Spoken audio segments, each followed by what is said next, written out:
Awesome. Thank you very much. So let's just start with the minutes of the meeting. Does anyone have any questions about the minutes of the meeting? And may I ask that we all put our phones on silent, and please mute our computers or phones if we're not talking at the moment. Thank you so much for your cooperation. So do we have any questions about the minutes from last month? All right. So may I have a motion to approve the minutes from last month? Yep. Hey, this is Susan. I move that we approve the minutes from last month being October Yes. 2020. And that would be the minutes for September technically, but yeah. Okay. A second. Thank you.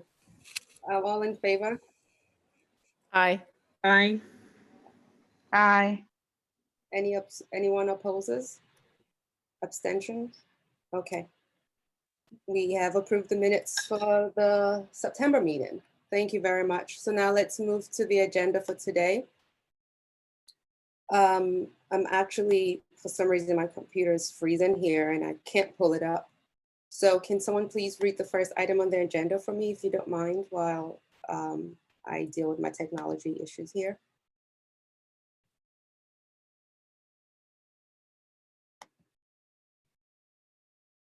Toby?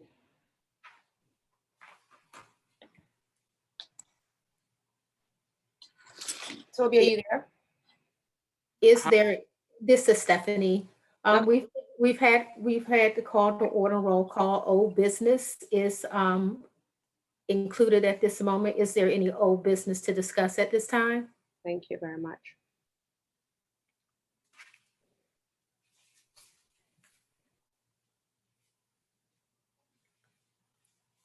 Okay. If none, then we can go right into the finance, operations, and enrollment update. Thank you. Let's continue with that. Okay, thank you very much. So tonight I will be, good evening, everyone. I am Stephanie Miner. I serve as the LEA, Director of Operations, for those who may be new to the board meeting.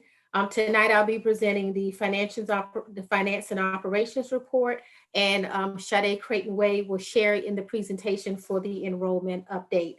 I will not have a slide presentation for you to see. I will be providing you with a summary level of highlights of our financials this evening. As you are aware, our school year 2020 budget was approved based on a projected enrollment of 703 students. With count day behind us, we ended our enrollment efforts with 556 scholars enrolled at the LEA. This does present 146 student shortfall in enrollment. That equates to approximately $2.9 million less in per pupil funding. This shortfall does require us to look strategically at ways to align our forecasts with our current level of enrollment and funding. As a first step in aligning our forecast moving forward, on October 15th, Imagine presented the board, the board finance committee with the draft reforecast that aligns with our current level of enrollment. We've proposed to present the revised forecasts and strategies to the board in an executive session during the November 12th board meeting. So we will bring details of those revisions of that revised forecast after we've had an opportunity to commit to present that during an executive session. Another update for our financial perspective, we are currently having our financial statements audited for the period ending June 30th, 2020. That is scheduled to conclude on this Friday. And there will be an exit conference with the finance committee presented next week by the auditors. Are there any questions at this time related to the finances before I transition to an operationals update? Stephanie, this is Susan Sabella. Are typically the auditors also present to the full board? Is that something we're thinking about this year, or is that something we'll take up next week at the finance committee? I think that's something that we should discuss next week at the finance committee. Okay, thanks. Thank you. Any other questions? If none, I will transition over for a short highlight on the operationals perspective. I do want to give a report out on our landing page. During our last meeting, we discussed as a part of our marketing efforts, developing one landing page for our website. We are currently waiting to get approval on hopepcs.org as our landing page. That landing page will allow us to have one place to go with the concept of one school, two campuses. And then as our viewers get to that one page, and they can visit their prospective campuses. In terms of marketing, we are currently still running our radio ad. At this particular time, we have aired 197 times with the net reach of 754,000 listeners over 3 stations, and those include WMMJ, WKYS, WPRS. I know that a lot of people are hearing this. We have yet to equate our return of investment on this particular airing, but we are hoping that as we move into EdFest, that we are getting more listeners and more people are aware of Imagine Hope within the community. We will complete this ad. It's scheduled to run until December. We will complete this ad with a revised commercial and also video on internet-based media in hopes of increasing interest leading up to EdFest. Trina McWilliams and Sade Creighton Wade will be spearheading our efforts around EdFest, and I'm hoping that in our board meeting next week, we'll be able to provide more updates on our marketing strategies around EdFest.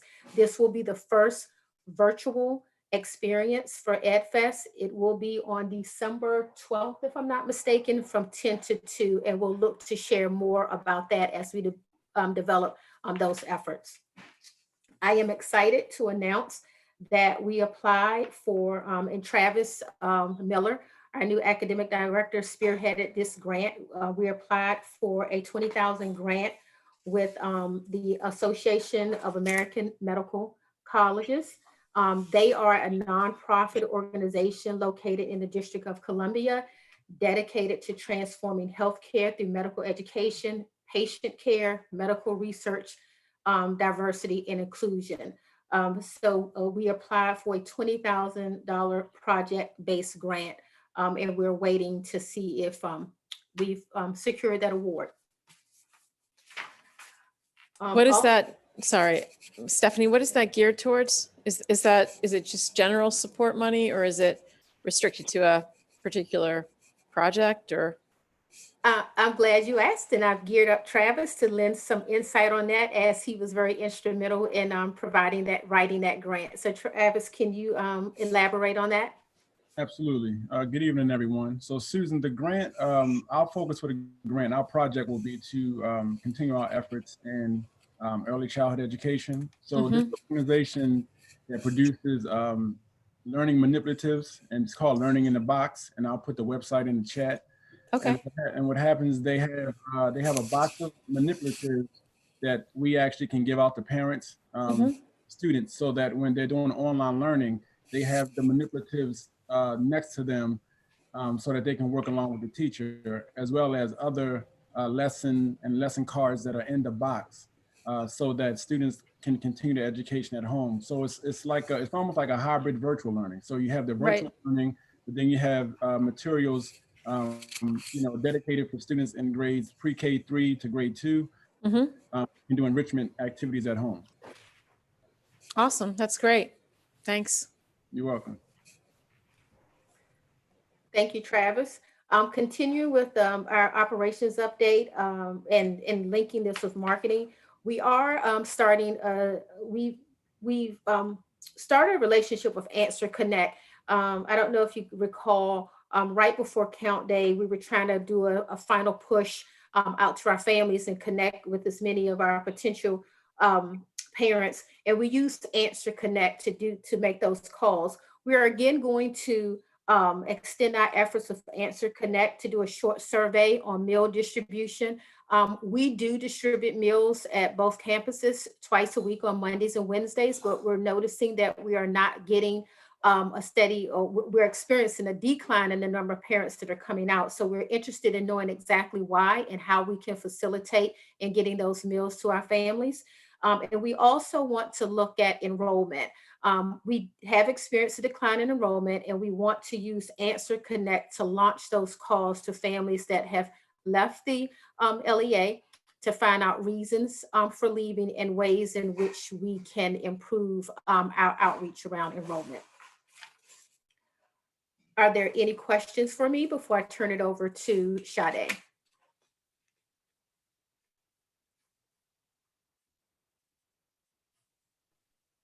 Any questions, anyone? Yep. I do see in the chat that someone wants to know if there's any data around the number of families that are coming. We had during our September board meeting, we gave a very detailed slide presentation on the number of families who had come out. My goal is that we update that every meeting.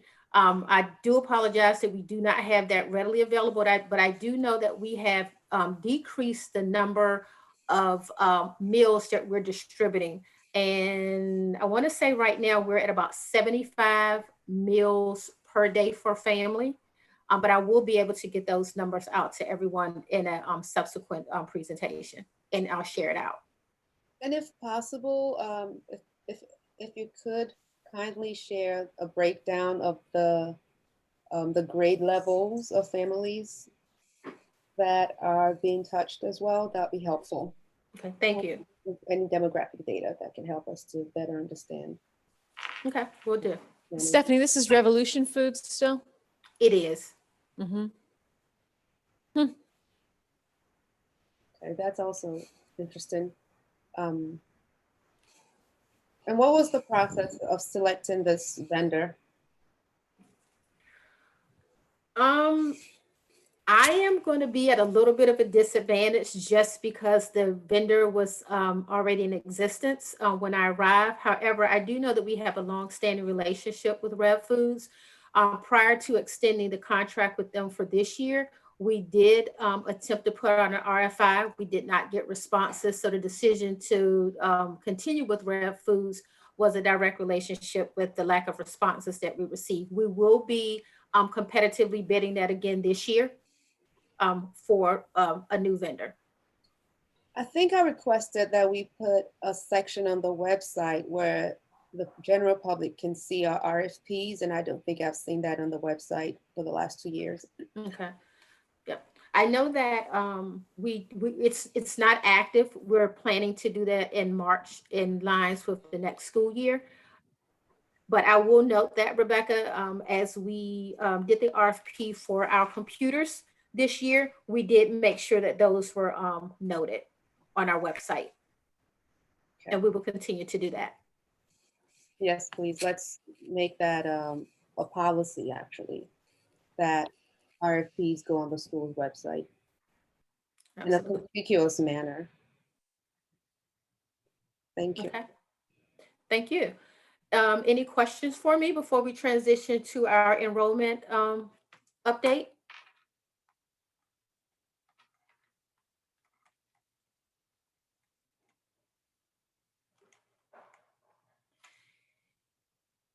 I know that I jumped right into our presentation and I did not have a visual. So can we take a moment to get our visual presentation up?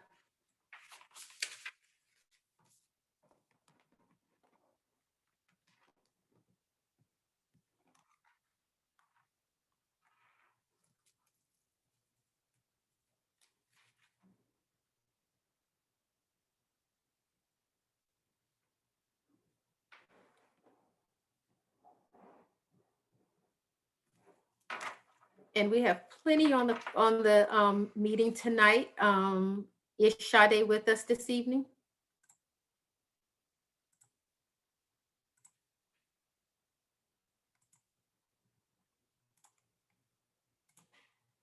If not, I will jump right into the presentation.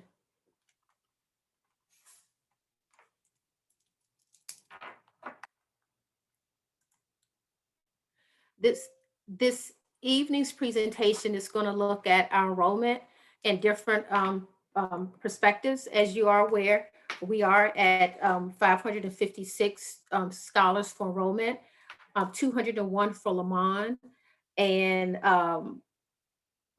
my math fails me, 201 for Lamont and 356 for Tolson.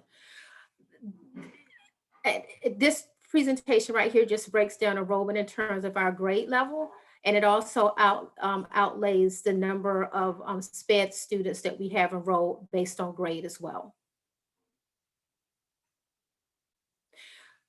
You all have seen this before when we took a deeper dive into enrollment, and we've looked at how enrollment has declined over a 10-year span. As you can see to the far right, we are at our 2021 enrollment levels, and this is a perspective of Lamont's. This year with the 201 level enrollment, that is a 14.10% decline in enrollment, with a drop off of 33 students for this year. Just recently, we provided our 2021-2022 projections. So as we're looking forward for next year, we would like to see, or we're projecting at least a 17% growth in enrollment for next year, returning us back to 35 students, which would be at least 2+ greater than last year, to get us back to budget. For Tolson, again, this is a breakdown. Sorry, Stephanie, not to interject. I wanted to quickly clarify something. I mean, I think we've gone over some of this data, but I think the highlights we were looking for from the previous meeting was what happened. Do you mind going back to the previous slide again? What happened in 2015 to investigate what happened in 2015 where we lost 42 students, 2014, 22, 2017, you know, like those very large numbers. Mm-hmm. The action item when we discussed this slide 2 months or a month ago was investigate what potentially happened, if we could get any data on what happened and why the students left. Yep, I know that at the time, and I just want us to be very mindful of time and you know and use it wisely. Yep. Thank you, Rebecca. So I know that there is some research being done in alliance with another request, and that data will also shed light on these years as we're looking at the retention rate from kindergarten to upper grades as well. So I think that we will get multiple answers to those questions once that research is complete. We can jump in, and for the sake of time, and because we do have a lot of other things to address, if we want to jump right into the demographic slides, we can just glance over those, because ultimately the data, again, that we should invest a lot of time is looking at why we are experiencing a decline in enrollment. And what you will see in these slides is basically an overview of what our current enrollment is. So if we want to slide down to the next slide, next slide. Yep, and just looking at demographics at a view. So this is just an illustration of what our SPED and our at-risk levels look like across Lamont. The next slide again, our SPED and at-risk levels for Tolson. Next slide. And this is our slide that illustrates our primary disability and the count of disabilities and what our primary disabilities are for those 42 students. Next slide. And that will be for both. And then this is our slide broken down in ethnicity and race. And again, this data summarizes what we look like in our current enrollment for both Hope and Lamont, but it does not address the reasons for our decline and really digging deeper into those reasons. You can continue with the next slide. And the next slide. This is our enrollment by ward. This is the makeup for Lamont. And as you can see, the greater number of students that we serve at Lamont come from wards 4. The next slide. Actually, could you go to the one, before that, just to look at the makeup of students served at Tolson? And again, the breakdown by ward for Tolson, and understanding that the greater number of our scholars come from Ward 5 for Tolson. Okay, next slide. We have concluded our enrollment audit. We do have a number of findings that Tolson is trying to resolve. It is very important that we resolve those, because this does factor into the funding, because even though we ended our count day with 556 students, we also have to make sure that we can validate all of those through our enrollment audit. And residency is a big issue around our enrollment audit. And right now we are responding to all of those questions that have come up during the audit. Next slide. I'm sorry, Stephanie, this is Susan again. Just to clarify, there's outstanding residency issue. Not residency issues in the way that we're thinking. As a part of the audit, we have to provide the DCRV form. So Okay. there's a sample that's selected. I So gotcha. the auditors have now selected their samples, and then we have to provide them the support Okay. for those sample Super. items. Yep. Thanks. Yep. Stephanie, there was a question in the chat about the consideration for changing meal distribution from pickup to delivery, or both. Yeah. Has that been considered?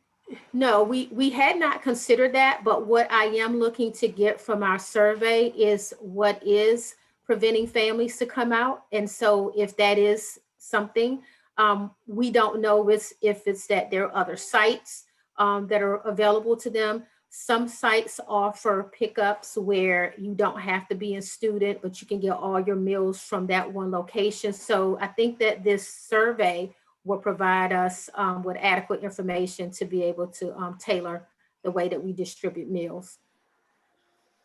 Great, thank you. Thank you. And thank you for manning the chat for me.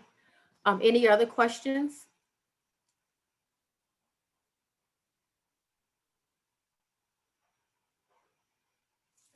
Thank you, Stephanie. Thank you. Thank you very much. All right, thank you. Now we'll have the facilities update. Good evening, everybody. My name is Dave Miller. I'm the Regional Facilities Director for Imagine Schools Mid-Atlantic Region. And this is our facilities update for both the Lamont and Tolson campuses. The facilities teams continue to support the virtual learning model with enhanced cleaning and disinfecting of the buildings when they're open and occupied. We're also working to reinforce social distancing when in the building, when we have visitors and staff in the building. And also, we're finding that this needs to be reinforced. So certainly with our crews, we're kind of constantly trying to reinforce that message of social distancing, and also installing additional signage and reminders to enforce social distancing protocols. We also have revised the standard operating procedures for controlling building access that focuses on health screening of staff and visitors. This includes a health questionnaire that was provided by OSSI and DC Health that we have. Basically, when one enters the building, they have to fill this out, and we retain those, and also a temperature log. So we do have thermometers in each building, non-contact thermometers, where you can take your temperature and log that in. That also helps us in tracking who's in the building and at what times, just in case we would have someone who entered the building that had been infected with COVID-19, and if we had to do contact tracing and need to relay that information back to the DC Health Department. Next slide. Thank you. Of course, we are deep into working to prepare for the building reopening under a hybrid learning model. One really great thing that was helpful in the past month was we did building walkthroughs of each building with a nurse consultant, Sharon Bostic, that was provided through the DC Public Charter School Board. And she offered some great recommendations and feedback for our reopening plan. She had good resources and best practices for us for developing our health screening protocols for students and staff when the buildings reopen. And this is also going to be useful as we're developing the protocols and final plans for staggered entrance of scholars into buildings. So that was really useful to have her walk the buildings with us and kind of identify things that we need to work on and just kind of give us another aspect and viewpoint as we're looking at building reopening. Next slide, please. Another aspect in looking at social distancing, of course, is we're still working on finalizing our plans for scholar flow and spacing in the hallways and other transition spaces in the buildings. So during the summer, we did a survey of both buildings, looking at the hallways, the width of the hallways, the stairwells, and really tried to develop, what's the best way to do flow through the buildings when there's transitions, and just trying to look at making sure that cohorts of students, basically classrooms, when they're in the building in those small groups, which will be anywhere from 10 to 11 students in those classrooms, just how we'll have them move through the building and determining stairwells that are up and down one way, et cetera. We're also, again, looking at additional signage to encourage that social distancing, and also to put in way markers and tape marks to show directional signage throughout the buildings. And then another aspect that, of course, we're looking at, we've had a lot of discussions about this over the past few months, is our HVAC and indoor air quality measures that we'll be looking at with the opening. In the past month, we did meet with the mechanical contractor for both buildings. We upgraded air filters. We had those installed about 2 weeks ago in both the Lamont and Tolson buildings. We've also completed reprogramming of the HVAC systems to ensure the greatest level of airflow that we can get out of the systems, and also expand the operational time so that they are basically starting and firing up earlier when the building is occupied, and then staying on to also just help get greater airflow and more air flushing through the building. We had that programming done when we did the switch over to heat in mid-October. So we're now in heating season, of course. We are seeking estimates for testing and balancing of the HVAC systems that we'll have completed in early January before opening, if we're into February for the reopening. And the biggest development is that we have kind of switched directions in terms of looking at the air purifying and the HVAC systems, and looking more now at individual HEPA UVC light air purifiers that we would use in each classroom and office as an alternative to doing a wholesale installation of UVC lighting or another whole system-wide purification system. So we're looking more at these portable models that provide us a little more flexibility. Next slide.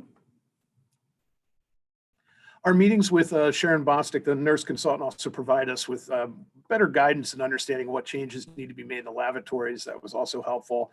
The biggest issue there is really just ensuring social distancing, just like you would in other spaces, but of course, a little tighter confines in a group lavatory. So the biggest aspect we're working on right now is closing off or turning off every other toilet or urinal fixture and the hand washing sinks. That's already underway in the buildings.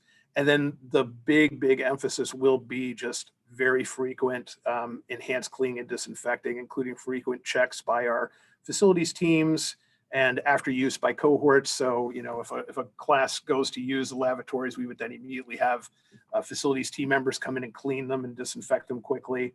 And then also in the single lavatories, which are in the primary classrooms in Tolson, we looked at 2 ways that we can kind of time that so that those are cleaned frequently throughout the day as well. And then in those spaces too, we are looking, of course, testing the exhaust fans, but also looking at portable HEPA UVC light air purifiers that are commercial grade for those spaces as well. And then the next slide.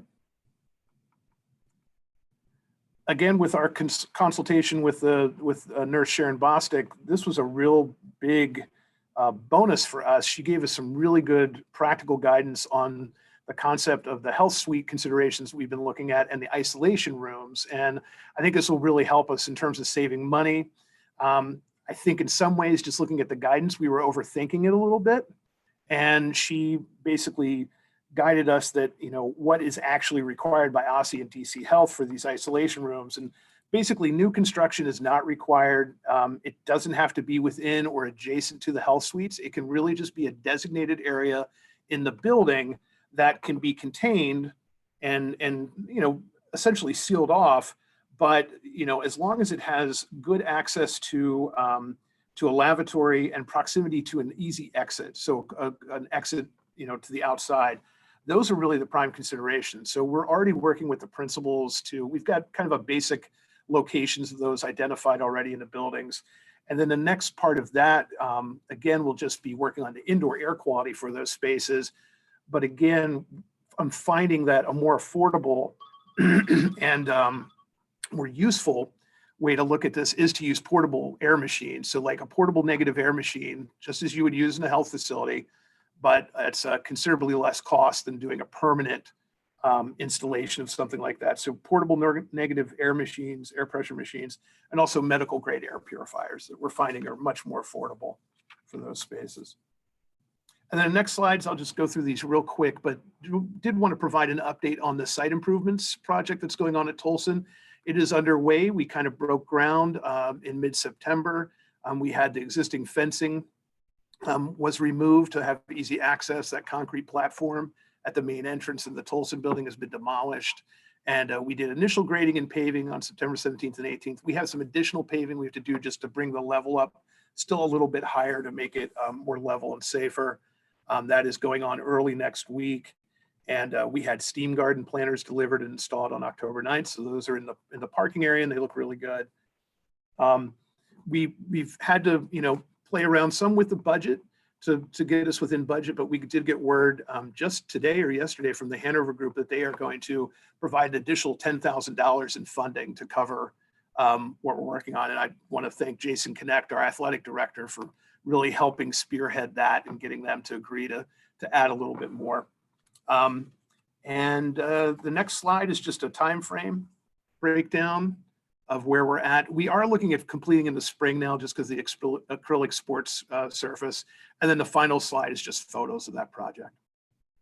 Are there any questions? Yes, please. Would it be possible to share the cost implications of the items you listed as challenges during the next meeting? For example, the HVAC funding, the lavatory ventilation, Sure. exhaust systems, so we can have a sense of the cost implications.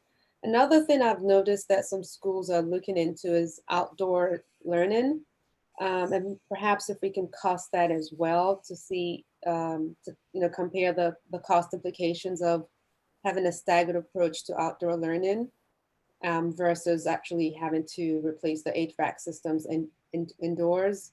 And if we do consider indoors, the air purifiers, so maybe a scenario A, B, and C, and have a sense of, what those look like from a finance standpoint, and of course, a health standpoint as well. Okay. Yep, I could definitely have that prepared for us for next week. Thank you. Dave, this is Susan. Yes.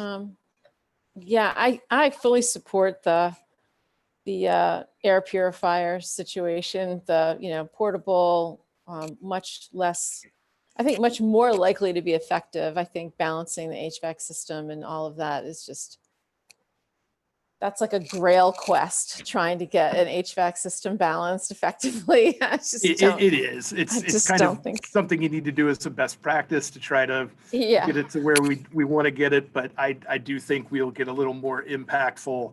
Yes. Just purification of the spaces with these more localized systems that we can use. And it's not a capital improvement. So it's also something that, we just have a lot more flexibility with in terms of use. Right.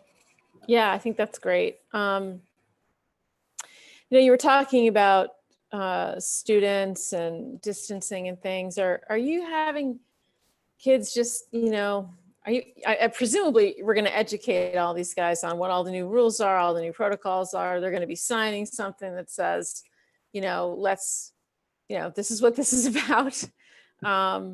I'm just curious, like how, what's on tap for just getting everyone on board.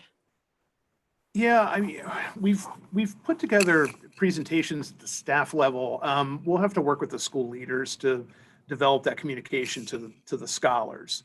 So, Mhm. but that's a very good point and something that we'll be working on as well.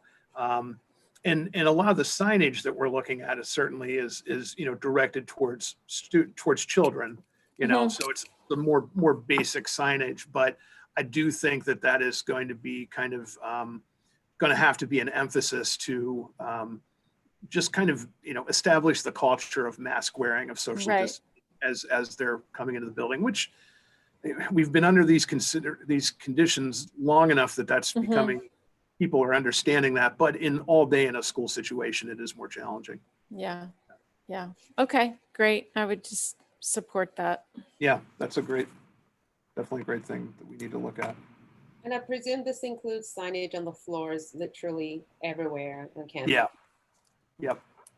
One thing I wanted to mention, I noticed you talked about the restrooms, the lavatories. I think it should be a non-negotiable to ensure that we have touchless faucets there and soap dispenser. So I don't think we should negotiate that at all. Okay, we can look at cost for those. That was a big budget item in the budget initially, and then we took it out, but we can go back and reassess that. The soap dispensers, that's pretty reasonable. That's not a huge lift, but installing touchless faucets throughout the building can get expensive, but Are you sure? Are you sure you want that to be non-negotiable, Rebecca? It's just, it is a lot, and they're not, in my experience, they're not, we had them in my old school and they were a huge pain, and we wound up, I think, swapping them out because they were not functioning well. And I don't know, maybe they've improved. It's just. Yeah, I agree. I mean, I get it, but if not the faucets, then we need to have the hand sanitizer dispenser, but something that Oh yeah. gives an opportunity to sanitize their hands before they go back into the main building. Yeah. So if not the faucets, then definitely the hand sanitizer.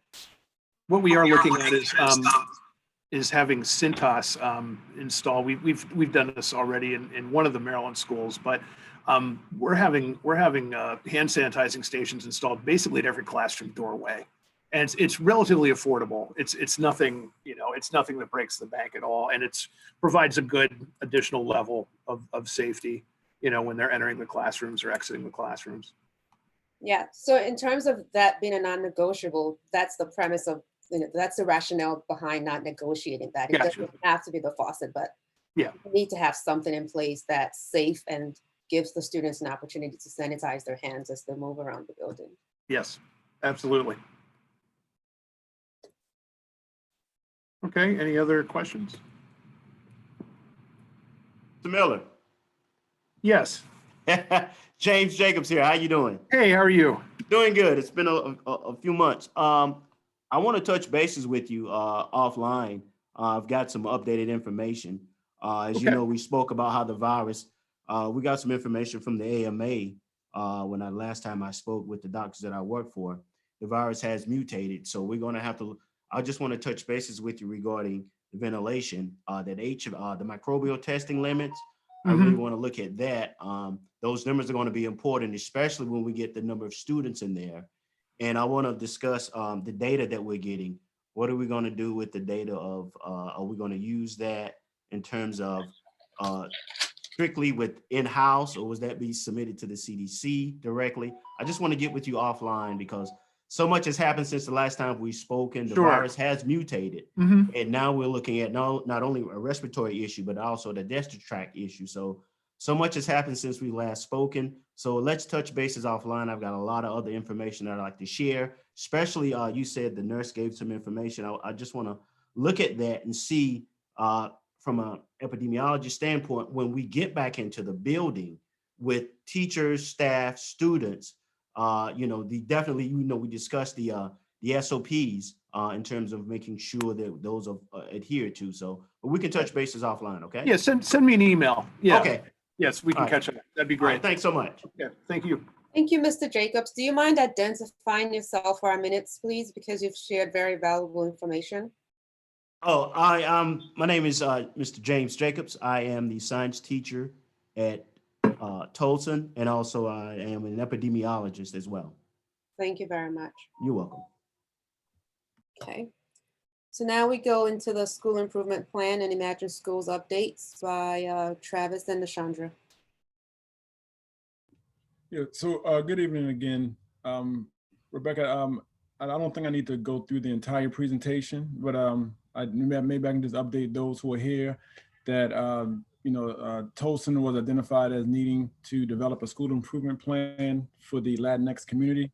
And so Ms. Stone and I have worked together to create and then submit the plan, identifying one major intervention, which is reading A to Z, to be administered to our Latinx community in attempt to increase the outcomes for Latinx students. As you can see on the slide that's in front of you, that when you compare the Tolson students who take the park versus all of the Latinx students who take the park during 18-19 school year, there is at least a double-digit deficit from our side, which identified us as needing to give additional supports for the Latinx community. The Reading A to Z intervention is capable of going across content levels, which is something we're trying to do. As we increase the workable vocabulary and the reading comprehension of our Latinx students, they will be able to take that to other content levels. So the assumption is, especially in math, that it's not a computation deficit, but maybe it is a language barrier. And so the Reading A to Z has part of its program that can help address the vocabulary development and the reading comprehension. And so right now, in terms of the submission process, we need board approval before we get approval from the DC Public Charter School Board. And so right now we're waiting just for the approval from this board before we can get approval from DC Public Charter School Board.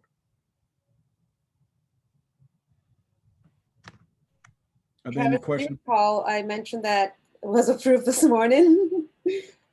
You know, I read the email, but I thought you said that.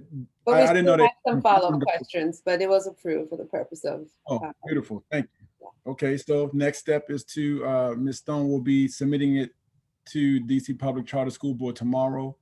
That was like the biggest hurdle that we had left. And so I thank the board for taking time to read it, to ask your questions. And the thing about this plan, we can come back and adjust it and make adjustments as we get more data in. But Ms. Stone, this is a great way to begin to address the deficits of the Latinx community. So yes, it's been approved. I must have even sent you that email yesterday, but the question or the follow-up questions I sent yesterday and this morning were just questions I said could lead to an improvement to the plan, but it was approved as is. As of yet. Okay. Yeah, thanks for answering the questions also, Travis. That was really helpful. Yeah, sure. No problem. I mean, I need you guys to understand our thinking so that if and when this plan is brought up at a meeting outside of this organization, you guys can speak, articulately about it. And if not, give us a call. But we want to make sure that everyone understands how we're addressing this community, which is separate from the ELL community. I just want to make sure that no one thinks that it is the same subgroup of individuals. Right.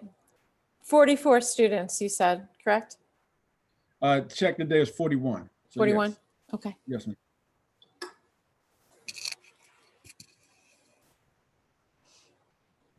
Any other questions?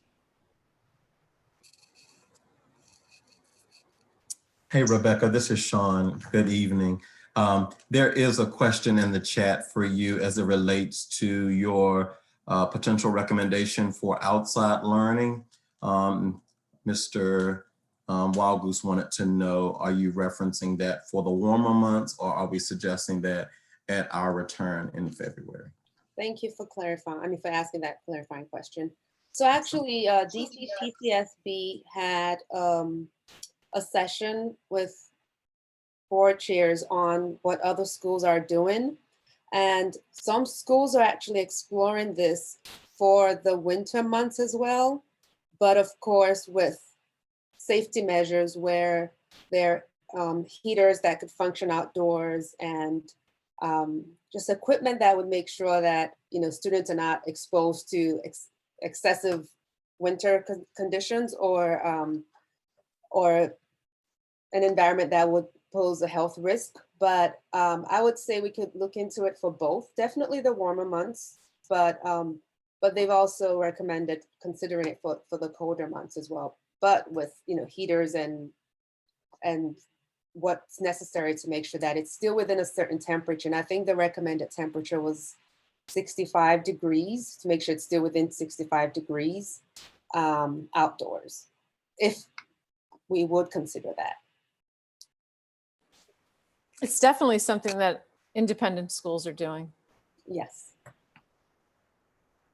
Hi, this is Carrie. I have a quick question. Are we still working on the assumption that we're only remote through the end of January and then back in classrooms February, or is there consideration to extend that period? Sean, I'll defer to you on that one. Sure, thank you. And of course, it will be a joint decision with the board, but we are looking to continue our initial thoughts of remaining until February 1, and then, but there will be further consideration for the remainder of the year, but that would be based on, of course, board approval as well as guidance from the CDC. As Dave mentioned, also our collaboration with the DC Public Charter School Board, particularly Sharon Bostic, the nurse consultant. So want everyone to understand that prior to making any decisions, we consult those in the health field. We will also survey parents who we will lean to heavily to assist us with making that decision. And of course, it will be a collaboration between both Imagine Schools and the board. Okay, thanks. I would suggest maybe if we can get an answer out to parents at least 30 days before that date, at least, that would be great for most people. Sure, yeah. Sure. Making a note of that. Thank you, Pierre.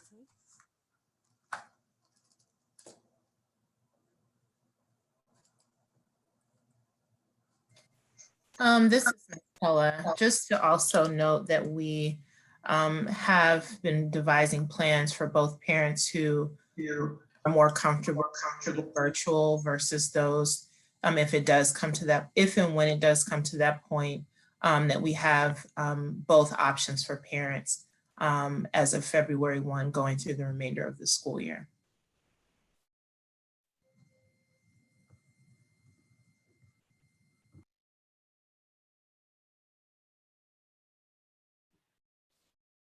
Thank you. Any other questions or comments?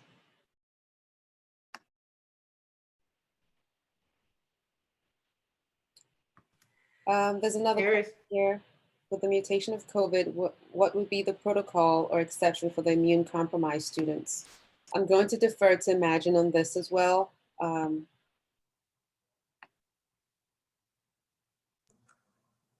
So, Mr. Miller, if you could answer that, please.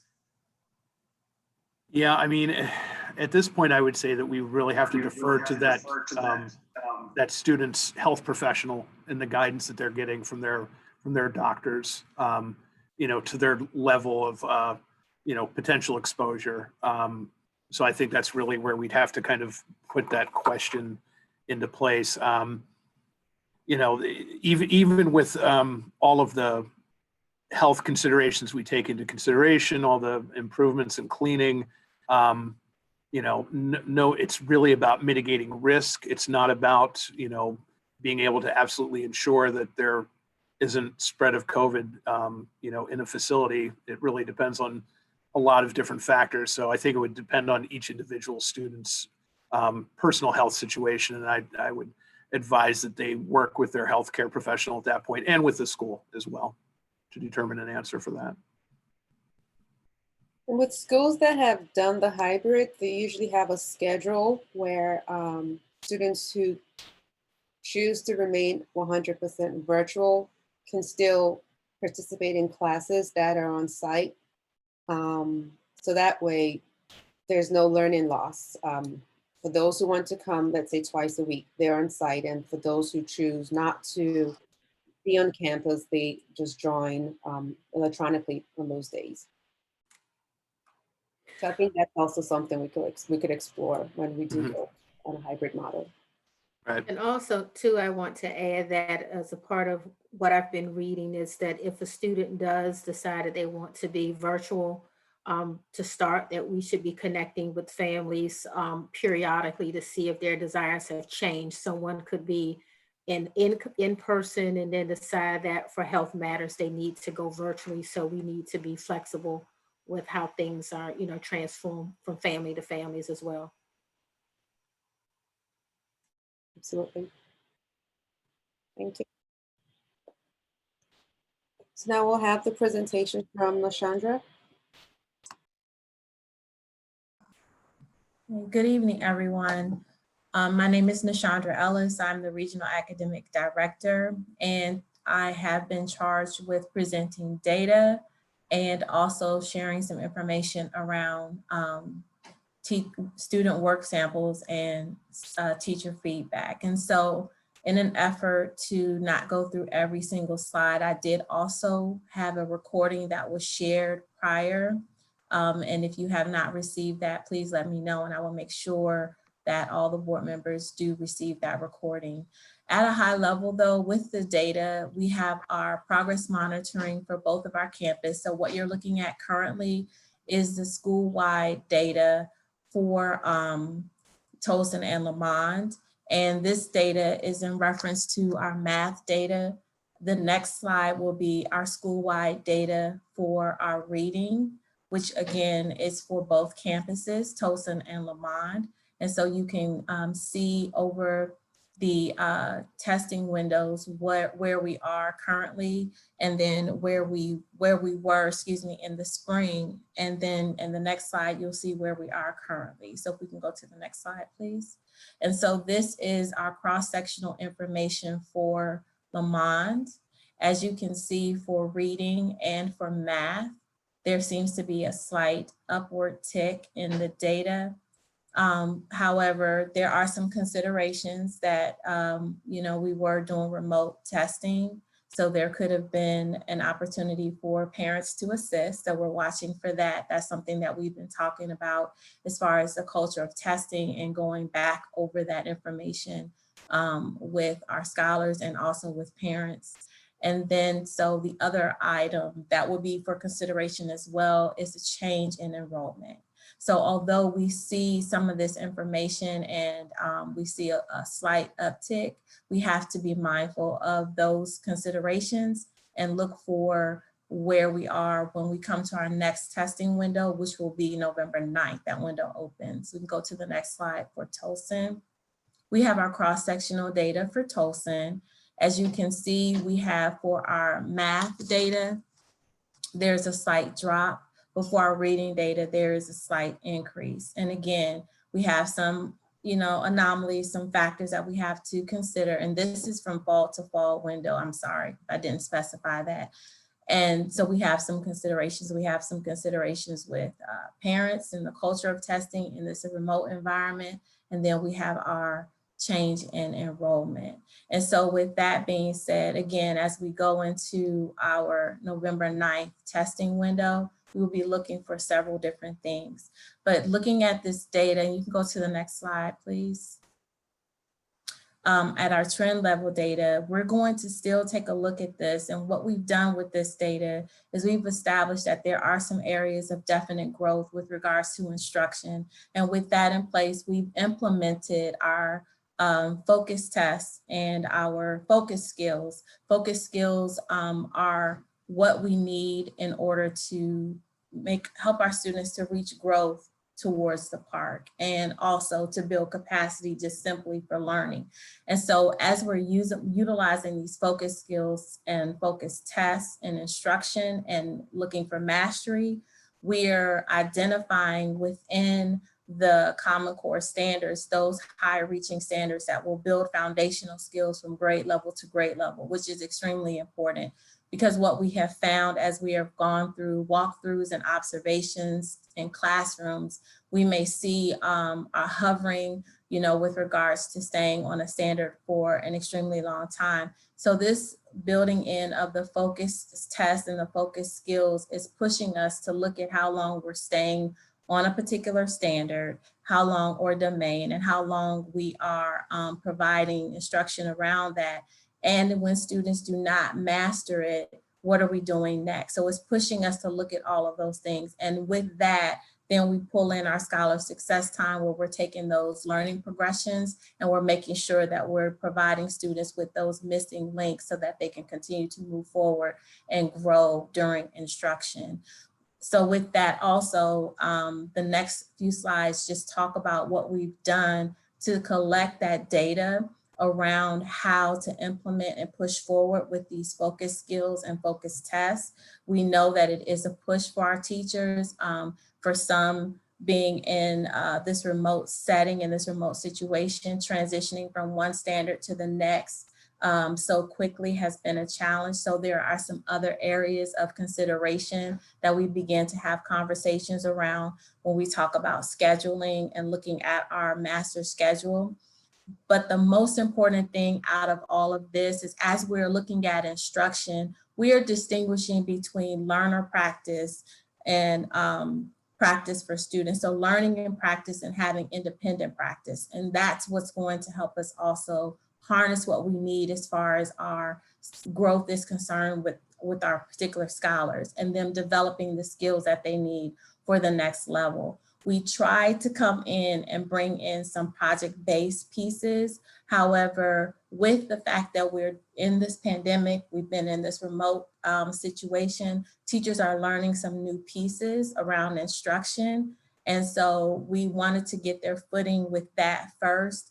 We're continuing to build in the instruction and the support during professional learning about how to plan units and what that looks like. However, the implementation piece may not happen until next year, but it's still a growth measure so that teachers can begin to look at their lessons holistically, which is another important piece to growing students as far as their ability to connect the lesson that they're engaging with on multiple levels.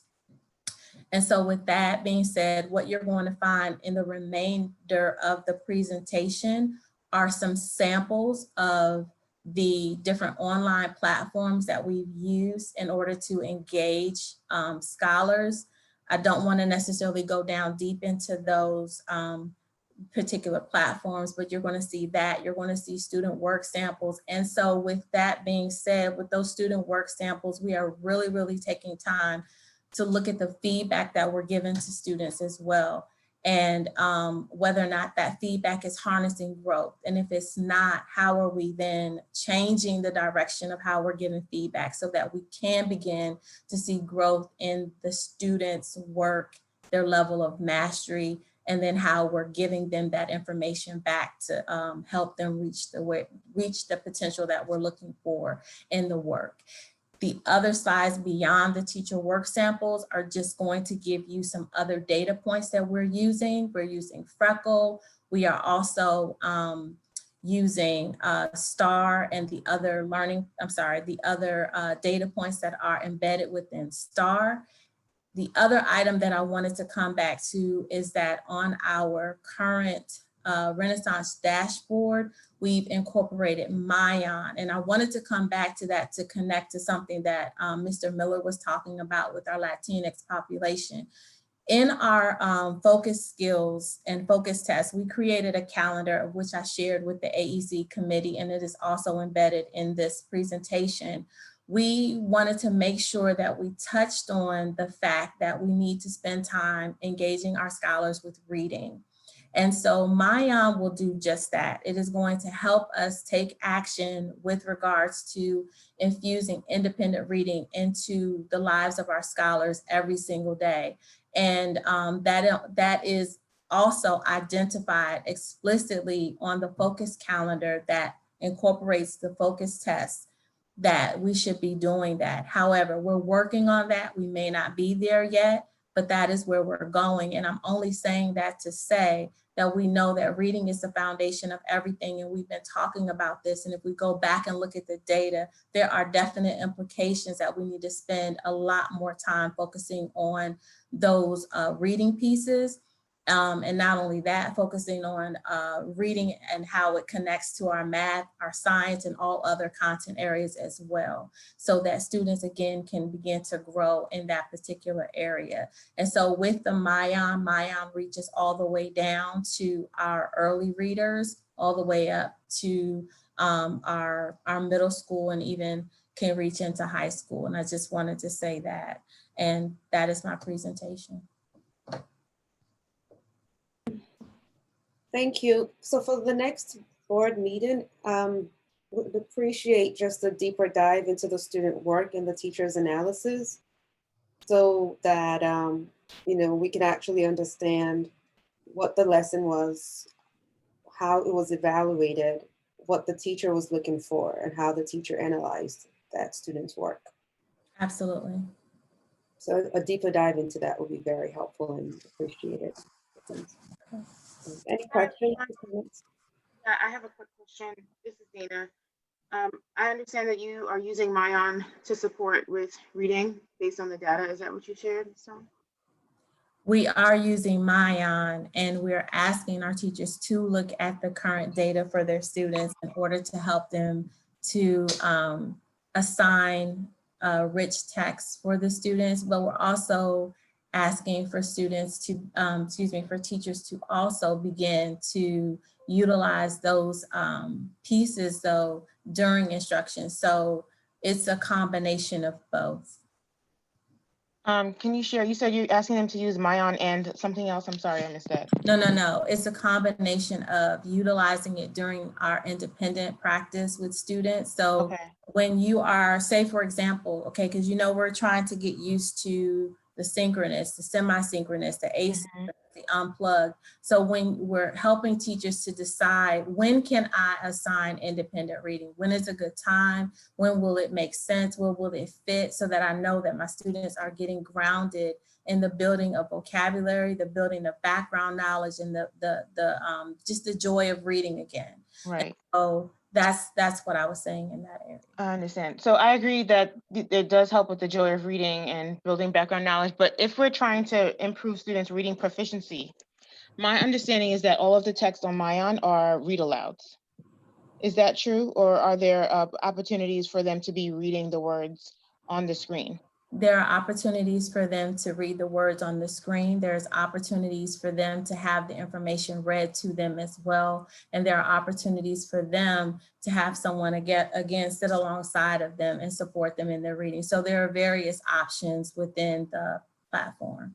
And are we setting expectations with teachers for how often students are doing read alouds versus how often they are reading and practicing the decoding skills and fluency on their own? Again, this is something that has recently, that we've just started. I wanted to make sure that I highlighted it. We are working on what that looks like each and every day for teachers. Okay, I would just make that suggestion to increase the time where students are actually reading to build their decoding and fluency skills. Absolutely. Versus to read aloud. Absolutely, absolutely. Reading independently, yes, absolutely. Thank you. Thank you. So for the next board meeting, would you be able to give us some feedback on the time that's been allocated to read alouds versus independent reading, and whether it's through a school cultural program, DARE, you know, whatever is decided as a school-wide or a classroom initiative to actually differentiate and purposefully identify the amount of time that's being spent on read alouds versus independent reading. Absolutely. And one more thing that we would appreciate would be just an understanding of what projects are going on. You know, what kind of project-based learning is going on? What photos do we have to show what the students are learning and doing?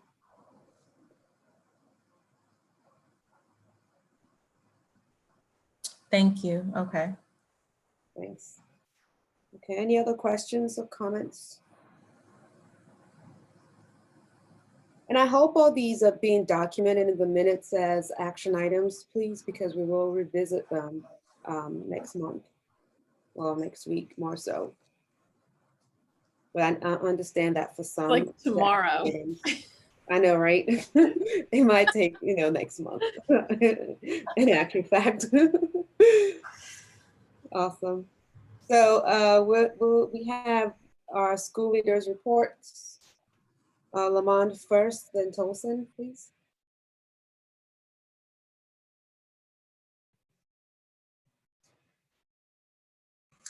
Good evening, everyone. So Ashley and I have decided to kind of go back and forth through our presentation. Okay. That is how we kind of set it up. So first we have our agenda, and we've broken each one of our categories into some of our 6 measures of excellence. The first one is parent choice. We'll talk specifically about those initiatives and actions that we've put in place thus far through the school year around ensuring that our parents continue to choose us. We'll then talk about culture and climate, teaching and learning, as well as school development. So for Lamond, and again, this is for the month of October, we have made some moves forward in these areas, but just for the purpose of efficiency, we will go through our parent choice initiatives for this meeting. We've started a Healthy Meals Cooking Initiative with UDC. We've built a Healthy Meals partnership with the support of our school social worker, synchronous parent-teacher conferences, as well as technology support. So with the Healthy Meals Cooking Initiative, we actually had our first cooking session. We didn't have as good of a turnout as we would have liked, but we know that with anything, the start of it can start off slow. It was just very encouraging to see students and parents get together and learn about healthy options, especially in a time of COVID where parents and their children are spending a lot more time at home together. For Lamond, when this opportunity came, we jumped on it because in addition to providing our scholars with their academic needs, we also know that this is an opportunity for parents and their children to work together to learn. And just, having family time is important to us as a part of our character-based initiatives. Synchronous parent-teacher conferences, we have had our first round, which have proven very effective. Still, it was important to us to continue to give parents that screen time. It's called screen time now. But it just allows us to still have those connections with parents. And so teachers did administer their first synchronous parent-teacher conferences of the virtual school year. Also, we have continued with our technology support.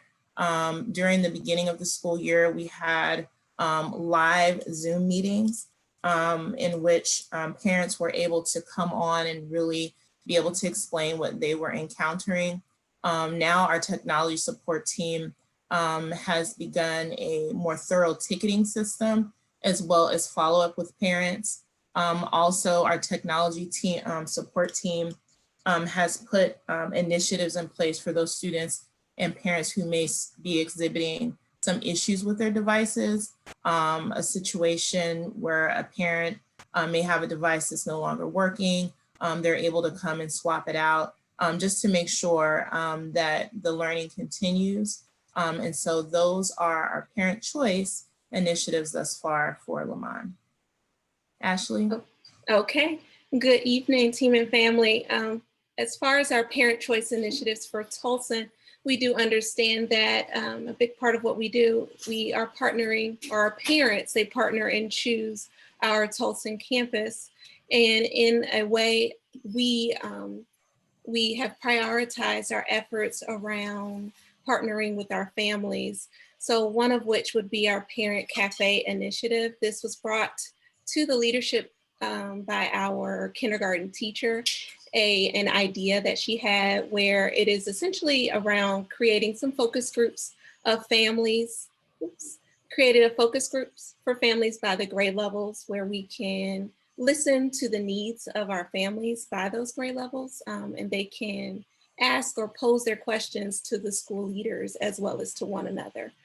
This one for our Tolson campus, we were able to start in September with our kindergarten families.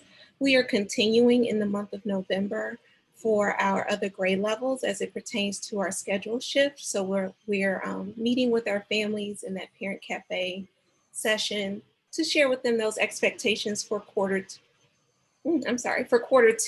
and then to also listen to their reflections from quarter one. In addition to our Parent Cafe initiative, led by our parent engagement coordinator, Ms. Mojica, we have our PAVE partnership with Mr. Ramirez. That is where we are inviting families out. PAVE stands for Parents Amplifying Voices for Education. And they're learning about just DC government and what that looks like to advocate for your children, as well as for education rights and our rights and responsibilities within DC. Our parent-teacher conferences, similar to Lamont, we had our synchronous parent-teacher conferences where each teacher, they scheduled using our Sign Up Genius, those sessions for parent-teacher conferences. I was so excited to see from our team, we had the collaboration with our ELL teacher, Ms. Salazar, as well as our Latinx parent liaison, Ms. Ziapa, where we invited families, especially our families of the Latinx community, to come to our parent-teacher conferences, but to alleviate those language barriers, we provided the bilingual services. We also have our monthly parent engagement events. The one in October, or on October 7th, was a social and emotional learning session led by our professional school counselor, Ms. Holland.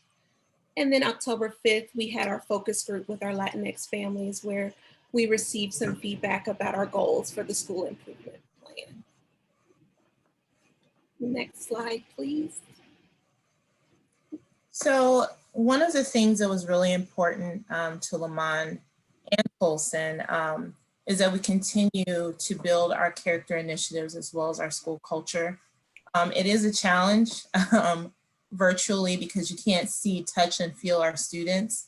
But we think that we're doing a pretty good job of making sure that our students feel a sense of pride and warmth and that they are in school and that their teachers and their principal and that we all care, and we are finding ways to make sure that we have interactions with them. So we have fully adopted Tolson's house system. Mr. Rashid fully integrated that last year. And so we have jumped on board. Team Molly, of course, is gonna win it all, hopefully. But it's just really exciting to see all of our scholars work together and our teachers work together to really build an additional sense of community.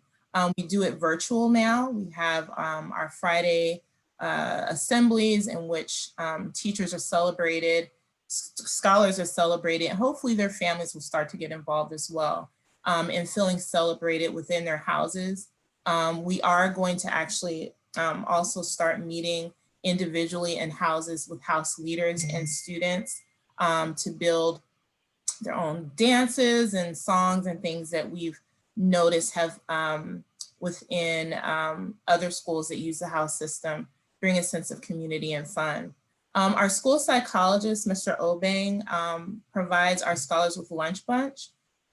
It's an opportunity for scholars to get together and talk. They can talk about social justice issues. Sometimes they talk about things they just feel like talking about. It just depends on the grade level. But it's just an opportunity for the kids to still feel like, hey, I can talk to my friends versus getting onto a Zoom and then everybody disappears.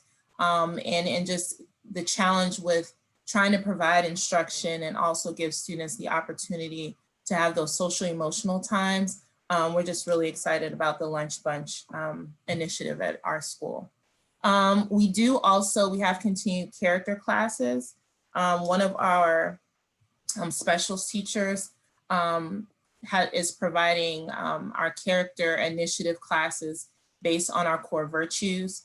Our specials teachers, traditionally since last year, have taken each month to dedicate a month to a particular core virtue. This past month, for example, was respect, and our music teacher worked with her students. That core virtue was assigned to our music teacher, and she created a wonderful video that was showcased during our Friday assembly. And we do that monthly per core virtue. It gives students an opportunity to think about each core virtue and how they apply it to their life, both in school and at home. And so we are really excited about all of the work that our special teachers have done around continuing our core virtues. We also have continued our social justice writing prompts. Actually, I wouldn't say continue, but that was one of our initiatives over the summer, and we wanted to continue that throughout the school year. And we're just really excited about the way that children think and providing them the opportunity to be able to share how they're thinking about what's going on in the world. We also have begun integrating and preparing our students for our National Character Essay Contest, which we're excited about this year because Imagine Schools, all of our maxims are centered around social justice issues. And so our reading specialists, along with our third grade teacher, Ms. Frazier, have been working diligently to put together a professional development, actually that they're giving tomorrow, around helping teachers learn to integrate their social justice maxims and teach students how to write to maxims. And we've kind of merged maxim practice writing within our writing block, virtual writing block. So those are character and school culture updates for Lamont. Okay. For Tolson, similarly to Lamont, we are in the midst of integrating our house system. At the beginning of the year, we introduced it to, we are going into our second year at the Tolson campus with the house system, but we did start out our first year reintroducing the foundation of what this looks like, sounds like, and feels like in our virtual setting during our pre-service with teachers. From there, we have rolled out gradually what giving points looks like for our PBIS system. And I am happy to announce that we have given out over 3,000 points. In fact, we are at 3,552 points that have been awarded thus far to our scholars. Right now, the House of Gaul is in the lead. So I don't know if you all noticed, Mr. Anderson, he put out there the House of Aztec. That is a place where our students and our teachers have a sense of pride, and they celebrate their houses each time we come together, which for Tolson, it's the same as Lamont on those House Fridays, where our teachers are encouraged to reward points, have our game-based academic sessions, and then they are celebrating the houses that they are a part of. And we're incorporating an assembly on Fridays so that our teams can come together and celebrate further. Also moving with our lunch bunches with principal. This month we were unable to meet as a lunch bunch with the principal.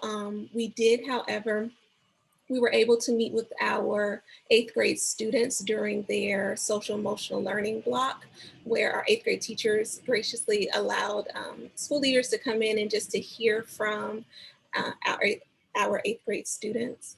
Moving forward, we know that we want to have some lunch bunches with the principal where our scholars can share their insights as to what learning, what they want their learning experience to look like. And then we also celebrate our character and school culture through our athletics and activities. Each time or each week, Mr. Connect, he sends out an athlete of the week, which is always nominated with a connection to our character traits. And those are our character and school culture initiatives at Tolson.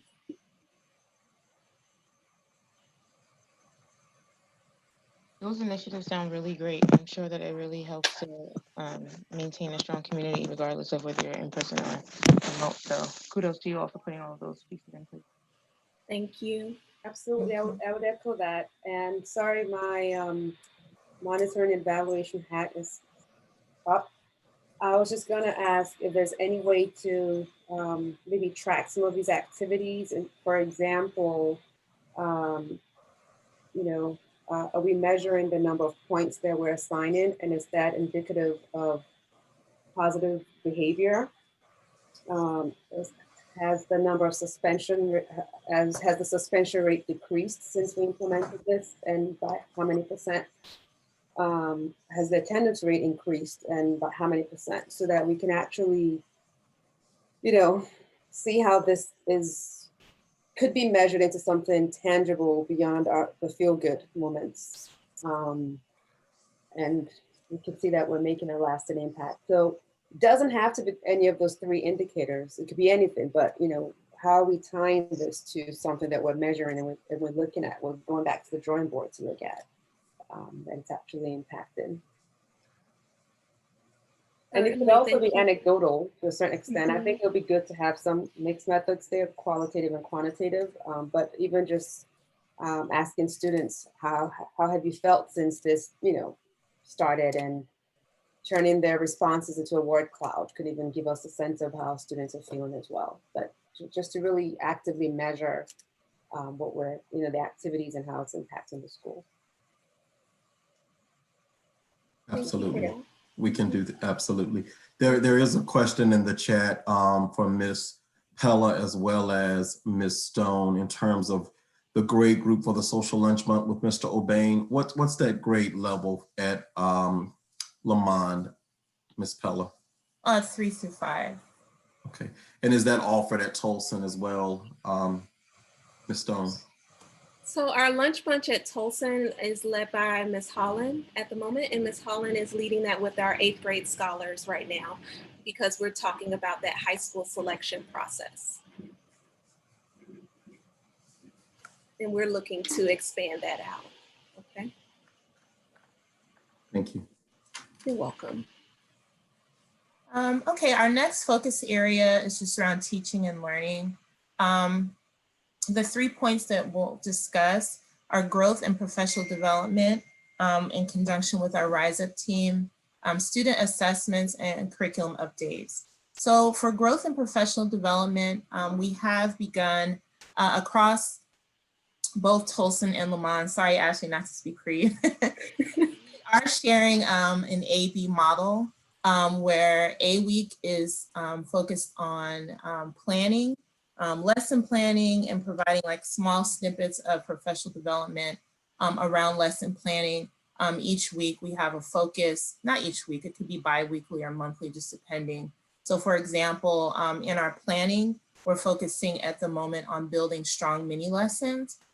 We know that during virtual learning, we have a limited amount of time. A 90-minute reading block is condensed to 45 minutes. And so ensuring that your mini lesson is succinct, it's targeted, and it's very intentional. That is the focus area that we're in now in terms of working with our teachers in their lesson planning.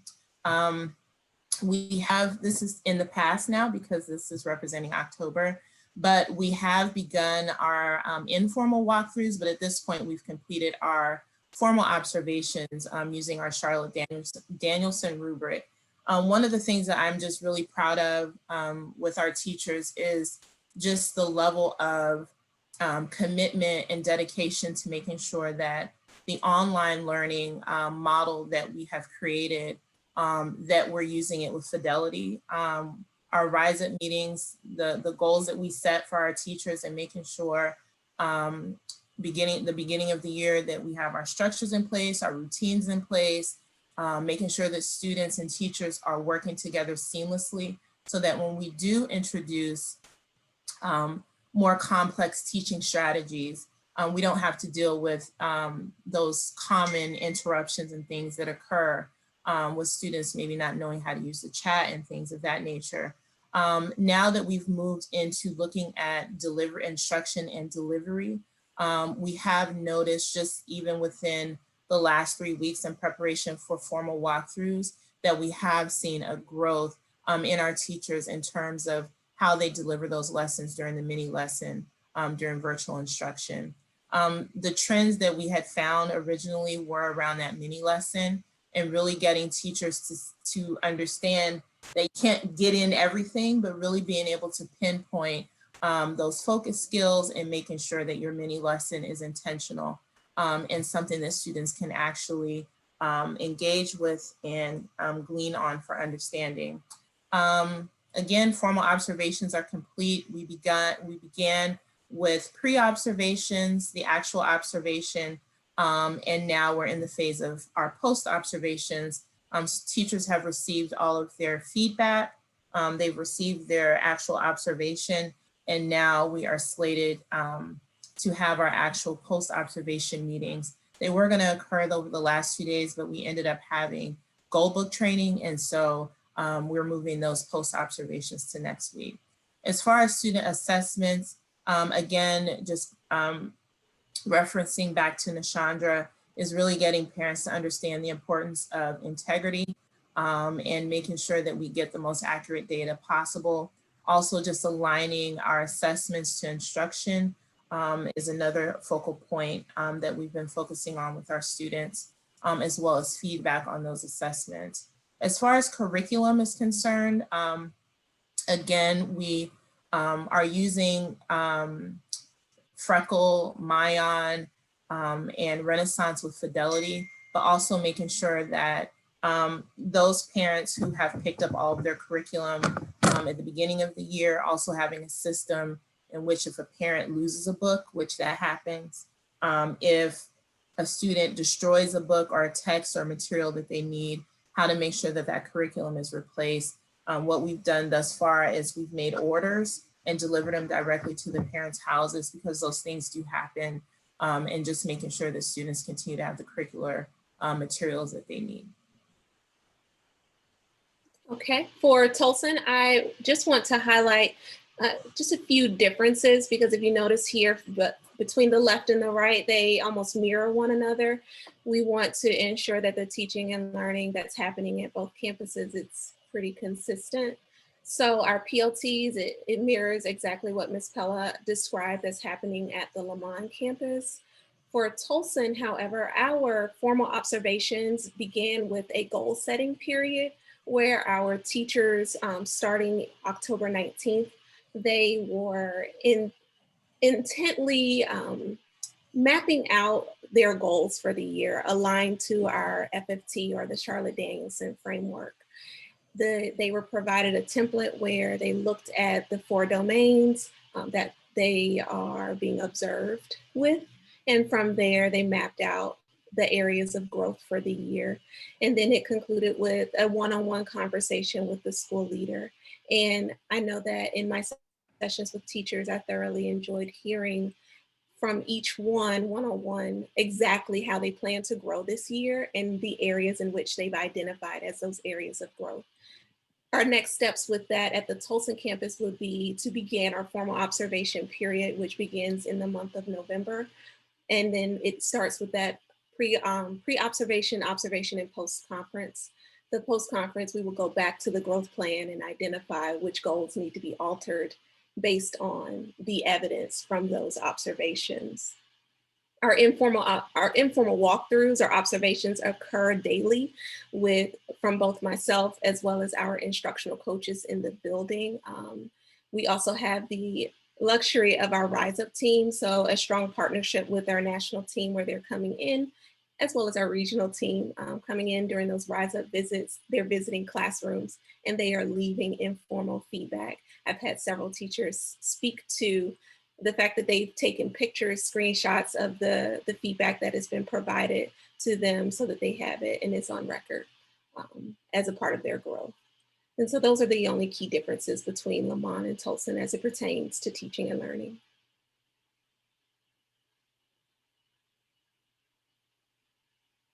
Any questions? Yes. Thank you. Yeah, I think it's helpful to have these debriefing sessions with teachers. And is there an opportunity for a teacher to respond to their evaluation if, for whatever reason, someone felt that their actions were misinterpreted, for example? Yeah, so post-observation, they do have an opportunity. Well, they have an opportunity before post-observation. So once we send back their actual observation, it's for their review and preparation for the post-observation. One of the things that I know, just having been a teacher for a majority of my career, is that what you saw in that particular lesson for Lamont teachers, for example, it could just not be a good day to give an observation that day. And, you know, Lamont teachers are free and welcome to let me know that. Even for myself, if I notice this is just not a good day to observe, I will reserve another time for that teacher to be observed. So definitely it's a dialogue, it's a back and forth. It's not, you know, a situation where these are your results and shut it down, that's all. Helpful to know, thank you. You're welcome. Next slide, please. Oh, no, this is next slide. No, there's a few slides left. I know that we are, we spent a lot of time talking about our schools. I think we can probably skip the next slide and just maybe go into next steps and talk about where we're going forward. We do have some new school development initiatives that are similar across both Tolson and Lamont. The only difference is that there are some differences with middle school, because Tolson, of course, has middle school and we do not. But we, in terms of new school development, we have focused on our response to intervention, various programs, our ELL initiatives to address our Latinx communities, at which Lamont is also taking part in. We actually had an ELL night last night, in which we're trying to target and make sure that we're providing equity across all of our families within both Tolson and Lamont, and then also focus on marketing. Since October, we've had some additional conversations with our new school development task force and parent choice task force around preparing ourselves for increasing our enrollment next year. So there have been some other suggestions that our task forces have had, for example, focusing on our arts-based initiatives, as well as discussion about potentially stretching our arms out to different wards within DC. A lot of schools in Ward 4 do that, which do bring in increased enrollment numbers. And so we can talk about that as well on our next meeting. Ashley, did you want to go over some of the middle school initiatives for new school development? I just want to highlight that when we're thinking about college or preparing our scholars for college, we know that we also want to prepare them for high schools of choice. So this is something that's being led by our professional school counselor, Ms. Phalen, as well as our intermediate coach, Ms. Boone. And they are they're having those one-on-one meetings with scholars to identify what those high schools of choice are. And listed here are some of the initiatives around that. And I apologize for moving quickly, but are there any questions as it pertains to that?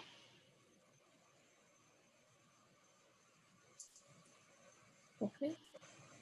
I see Toby. I think she skipped some for us. That's fine. So here are some of our next steps for Tolson and Lamont. Toby, if you go up one more slide, we have our next steps for Lamont. So we just established some next steps for parent choice in the area of parent choice, character and school culture, teaching and learning, and new school development. I won't go through each one just for the sake of time, but it is very important that we think forward each month and we think about how we're going to move forward and what our next steps are. That is a big focus point of all of our meetings. At Lamont is always thinking about, well, how do we move forward? How do we move forward? I probably say that 100 times a day. And, you know, if you would like to review what our next steps are for the sake of time, I'm sure the slides will be available for review. Thanks for sharing that. Over the next couple of months, it'll be nice to just see some photos or evidence of these action items in action, if that makes sense. Okay. We record a lot of our initiatives, and our back to school nights are a lot of the things that we do, we record. And so we can also share those as well. Yeah, and also on social media, because I don't really see these activities on social media. Lamont, thanks for sharing the calendar invites. I haven't seen any from Tolson. Well, not just I, the board hasn't seen any from Tolson. They are forthcoming. Thank you. We have them identified. Okay, as far as our next steps for our Tolson campus, Toby, if you can go to the next slide, that way it's just visible to everyone.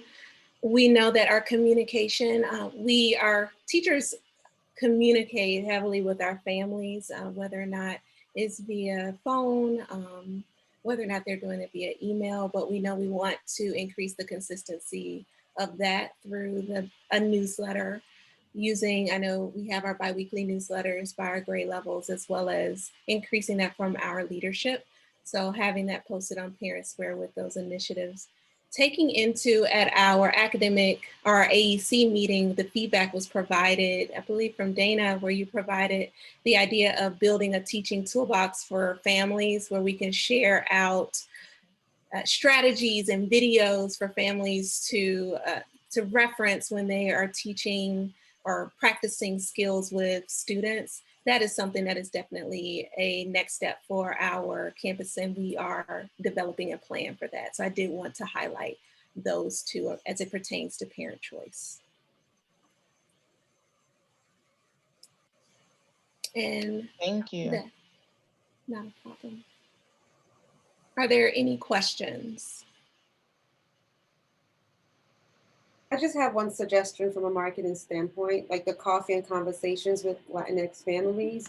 You might want to, give it a Spanish name or something like that. Café con leche, con familia. I mean, it's just something like that, right?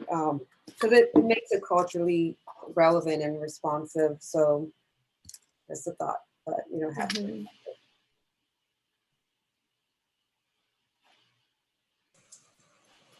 Thank you. Thank you. Any questions or comments? Anyone?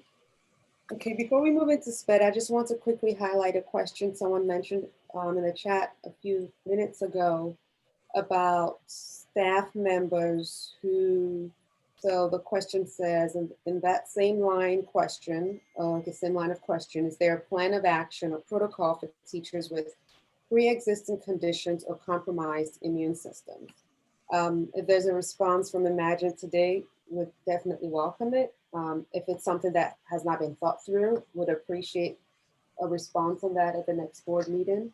But I think it's something for schools to think about as well.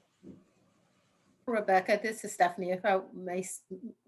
If I may say that we have discussed that we are aware of their pre-existing conditions, both from families and students as well as teachers. So we literally just discussed that today. And as we begin to roll out our framework and share that with families, that is also something that we will be providing and updating. So I think we should elaborate more on that in our December board meeting, not necessarily the one that is coming up next week. Okay. Yeah, and Rebecca, I also noted in the chat, I did respond to that a little bit earlier, that we'll be working also with the nurse consultant to develop those protocols. And of course, following the latest guidance from DC Health and the CDC as we work through that. Thank you very much. So now we'll have our SPED updates.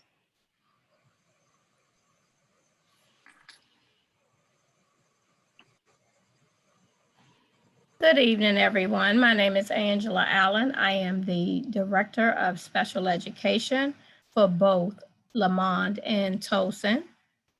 The first thing on the slide, where COVID-19 is a term that is being used by educationalists to determine that due to virtual learning that children may have a backslide in academics. Because of the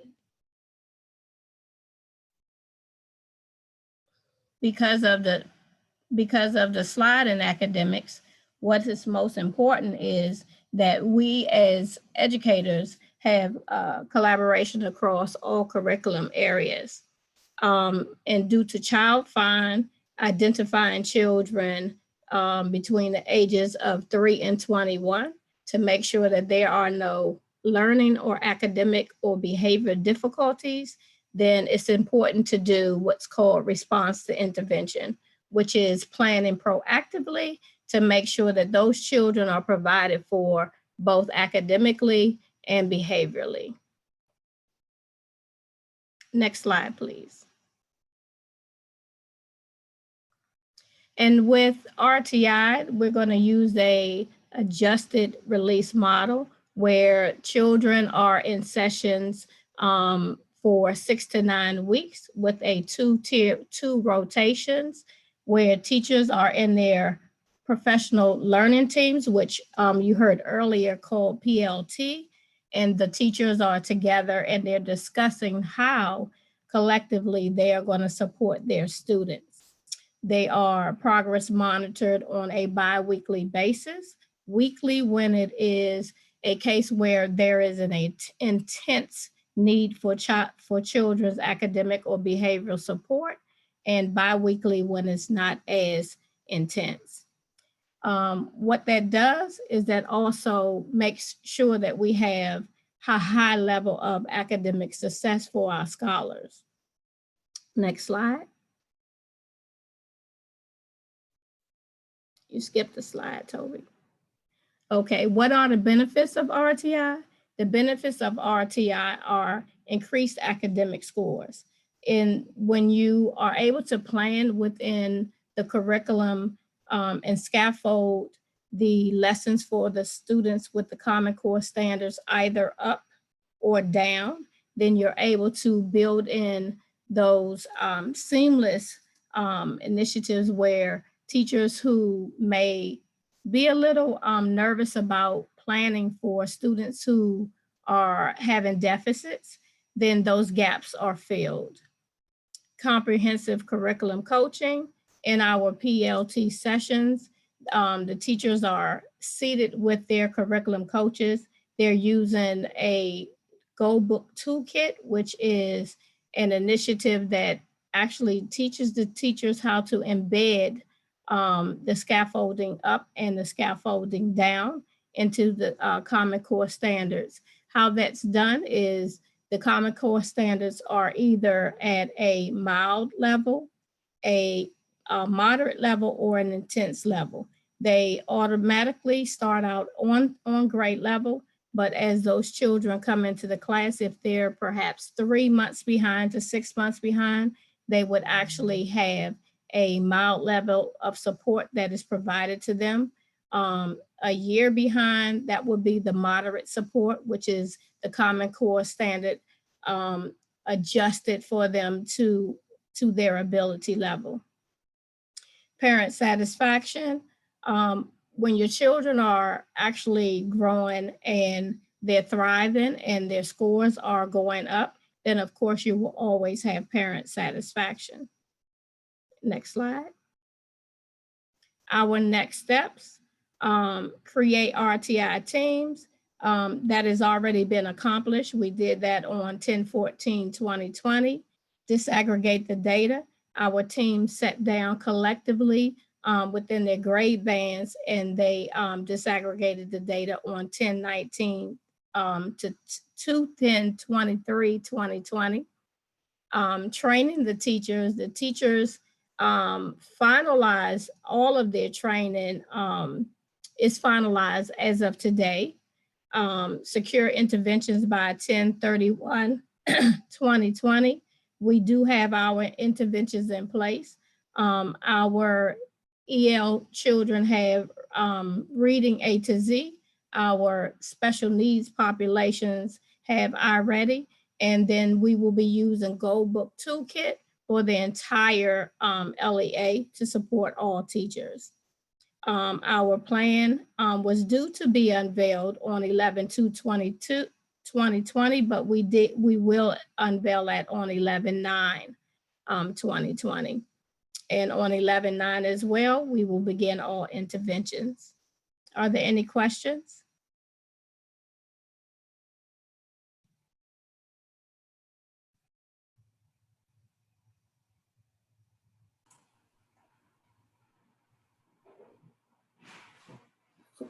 During our last meeting, we asked for just information on how, not any students' personal information, but how students are being tracked.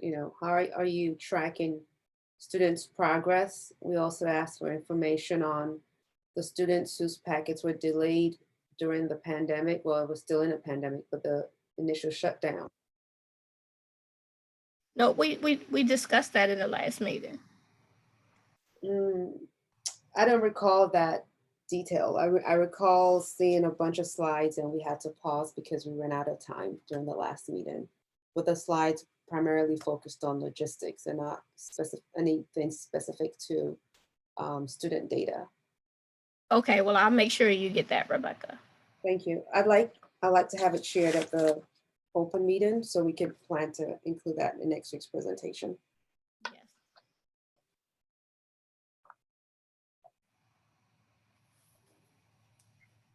Any questions, comments? Okay. All right, so now we're on any other business. Is there anything else that was not on the agenda that anyone would like to discuss or bring up? Any compliance issues that the board should be aware of? Okay. I'll just make a statement on the charter renewal review. Then before we go into an executive session, we'll have a presentation on human resources. And I would have to read just a line from the Open Meetings Act to actually make a motion to go into an executive session to discuss some aspects of human resources, particularly employment matters in this regard. But before we do that, I'd just like to mention that the board and Imagine have an EMO relationship, which is considered an education management organization relationship through an operating agreement. And we did renew our operating agreement with Imagine earlier this year. We renewed the agreement as a 1-year renewal agreement, a 1-year term agreement. And what that means is that as a board, we will exercise a fiduciary responsibility to evaluate the school and vote to renew that agreement. It does not mean that the school will no longer be in existence. It just means that we are doing our due diligence to review the charter, to review the performance before making a determination to vote on the renewal.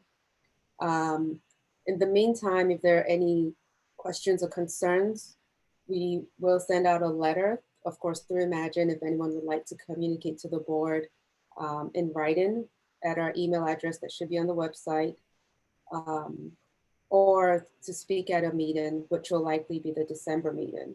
So we will create the opportunity for, open the floor for everyone to, share any concerns that they have.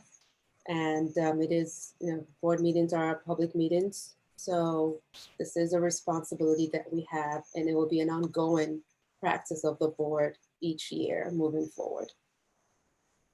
With that said, we would have the human resources presentation in the order of the agenda before we make a motion to go into a closed meeting, and I'll have to explain the rationale for that motion.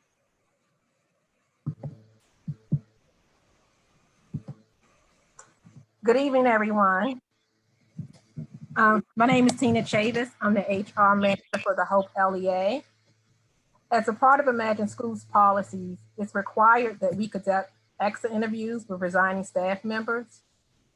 And the HR department thought that it would be appropriate to share the data with the board and staff regarding the possible growth areas that is needed. This report was prepared by myself, SD Jackson, the HR assistant. Ms. Jackson could not be available this evening due to a prior engagement.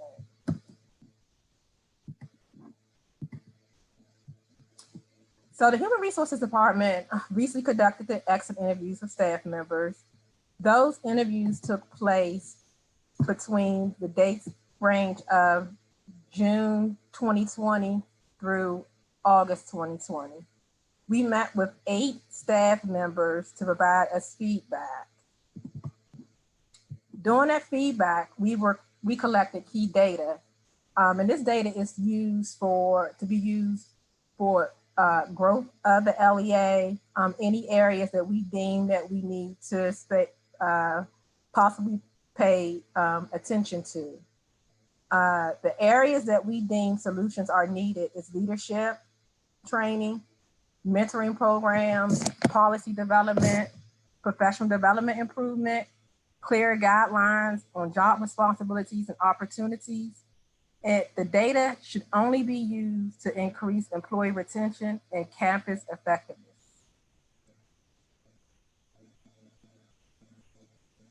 So the number of employees that we interviewed again, we interviewed 8 employees. We had 4 employees that work with us between 0 and 2 years. Employees work with the LEA for 2 to 5 years, and employees who work for the LEA 5 to 10 years.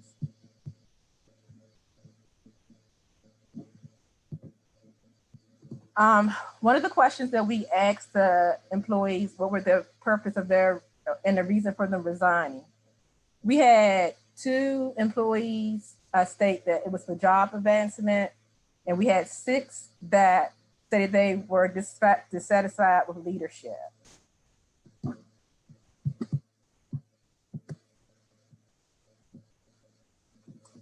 We asked some questions regarding the professional development, and these are the feedback that we received.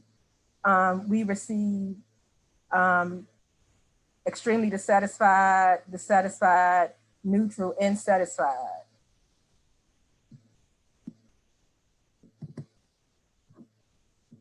We also discussed their working relationship with leadership.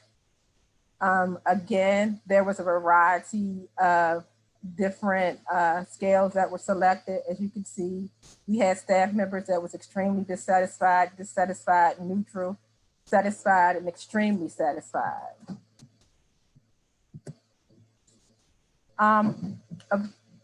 Most of the employees were extremely satisfied with their salary. Well, I'll say satisfied with their salary.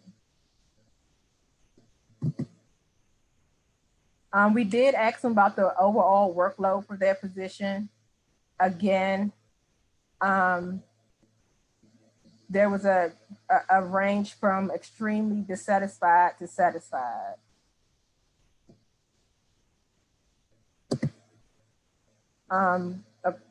We asked them about the overall satisfaction with their current position. That ranged from extremely dissatisfied to satisfied. Then we asked them about recommendations for Imagine employee. Would they recommend employees or recommend anyone for employment with Imagine schools? We had 2 employees that said yes, and then we had 6 that said no. And then we wanted to know if they encountered any issues or problems within their position. Again, we had employees that stated yes, and then we had some that stated no.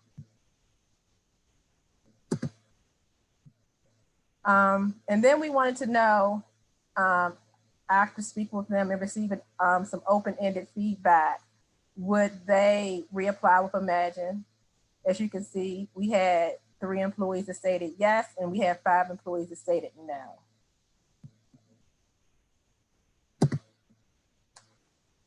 And these are our recommendations.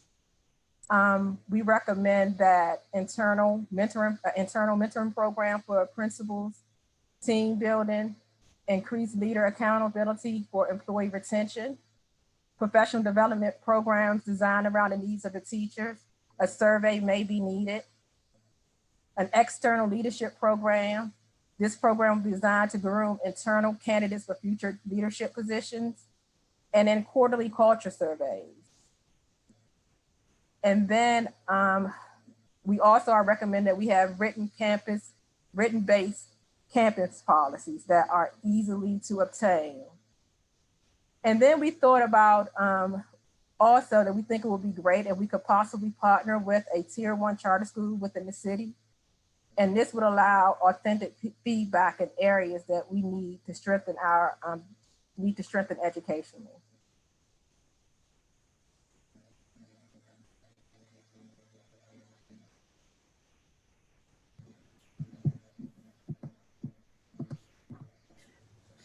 I have a question, Rebecca. This is Susan.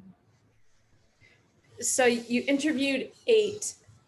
How many, was that everyone who was exiting, or was that a subset of teachers or staff who were exiting? No, that was everyone that was exiting. It was. So you had 100% participation. Yes, ma'am. Okay, great. Thanks.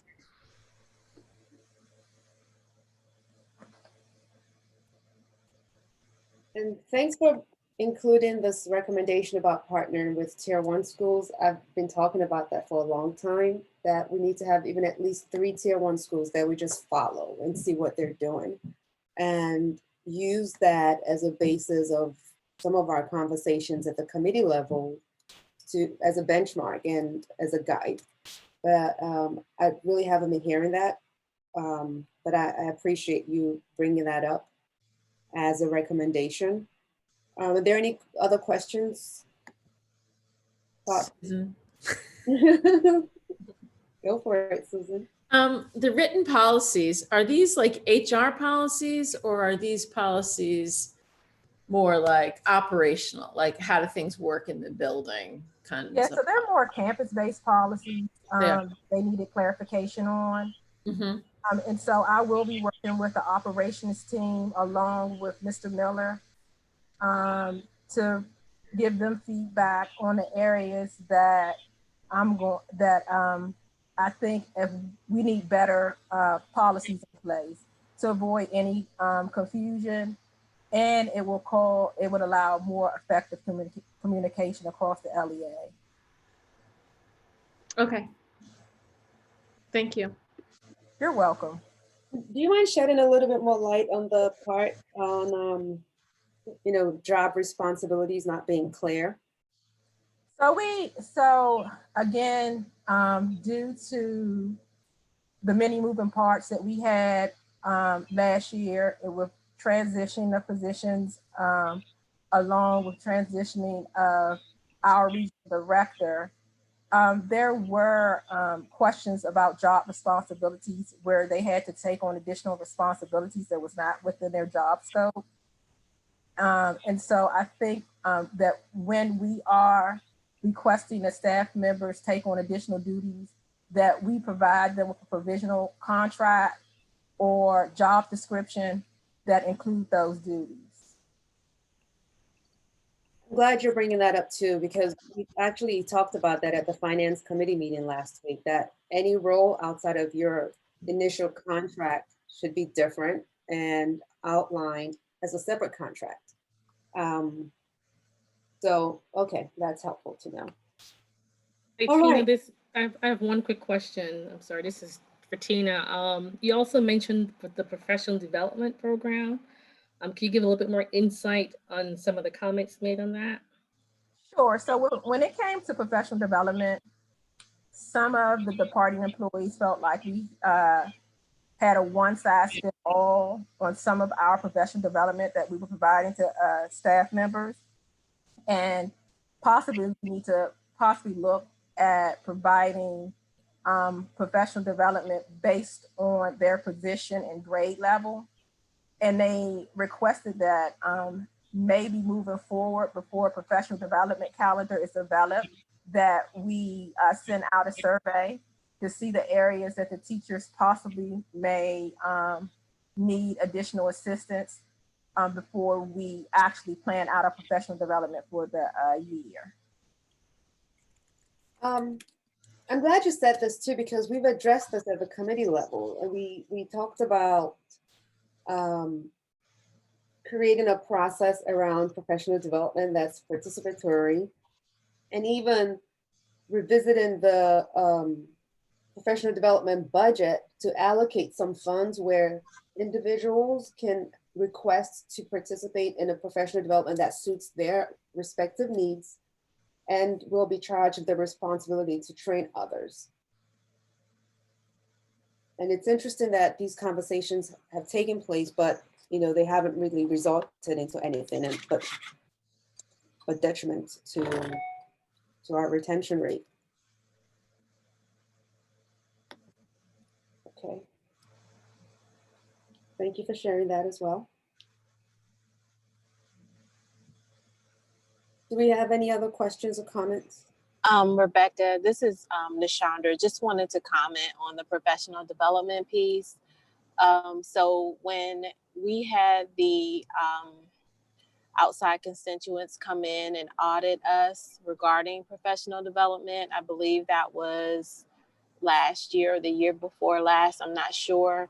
And we did have this conversation with you all. Absolutely, we took into consideration those recommendations. And I'm not sure who the individuals are that are we're reporting on. However, we have taken the time to survey teachers. We surveyed them during the summer. We created focus groups as well to get feedback and have them participate in building out some suggestions for professional development. We made sure that we also included our special area teachers, and we're making a point to continue to do that. We have also offered and supported collaborative grade level and content area planning.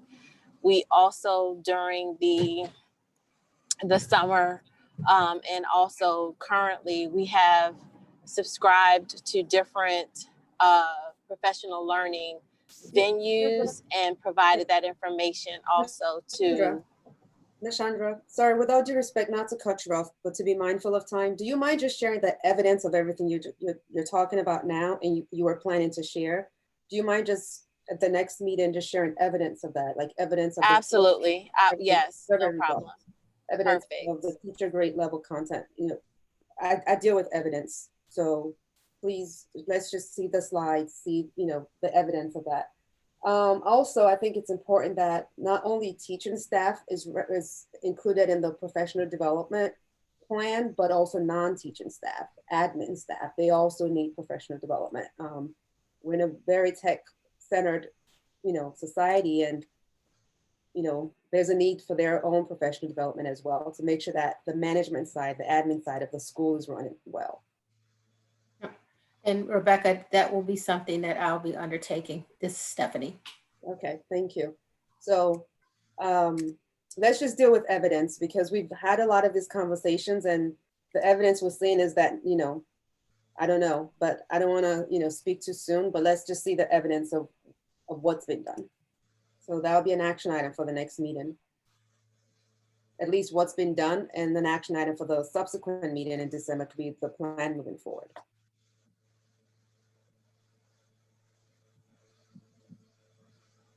All right, so that said, we will conclude. Rebecca, can I please say one more thing before yes, please. Executive session? So I will be working with Mr. Miller, and he will be developing a plan to work with the principals to provide this data to them that we receive, so that we can begin focusing on those growth areas. So possibly we can see a change by the time that we return to the building in February. Awesome, thank you so much. All right, so I'm just gonna read through these steps that we need to take, because the Open Meetings Act is new to all of us. It went into effect in October, on October 1st precisely.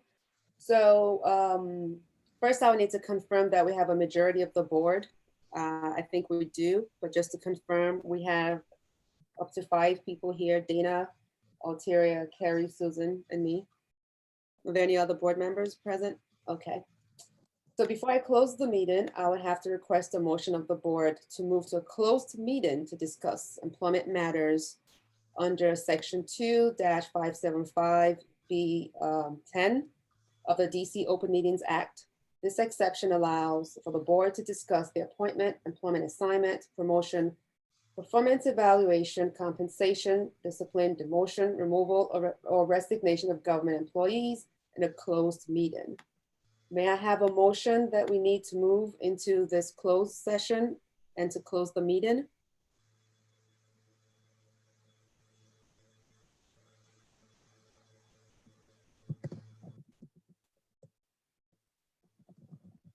Susan, I can't hear you. Sorry, can I just say, I so move, or do I need to repeat all of that? You move. I so move. Can anyone second it, please? Second it. Okay, thank you. I need to take a roll call of the board members who vote in agreement. Harry Smith. Harry, thank you. Alteria. Alteria, thank you. Dana Bogle. Dana, thank you. Susan Sabella. Thank you. And me, Rebecca. All right, so we have done that. We shall move into a closed session to discuss employment matters. Thank you everyone for joining this meeting. Do we have any parents here? If you're parents, please. Yes. Yes. Thank you for joining us today. Thank you. We hope to see you next week and just at our, subsequent meetings. It's a pleasure to have you here. We appreciate you being a part of your students' learning experience and just being a part of this community. Thank you so much for coming. Thank you for having me. Thank you, ma'am. Oh, thank you too, Miss Yu. Thank you so much for joining. I'm actually an Imagine educator and parent. Oh, great. Hey, we have a double Imagine representative. Indeed. Have a great evening. Thank you. Thank you, everyone. Thank you, staff, for joining. It's been a pleasure. I look forward to seeing you next week. And thank you for your support for this community, for the children. I like to call them children. I know you say scholars a lot, but I like to just put the children in perspective with the fact that I would want, whatever I want for my children is what I want for them as well. So thank you all for coming. Thank you for being committed, and see you next week.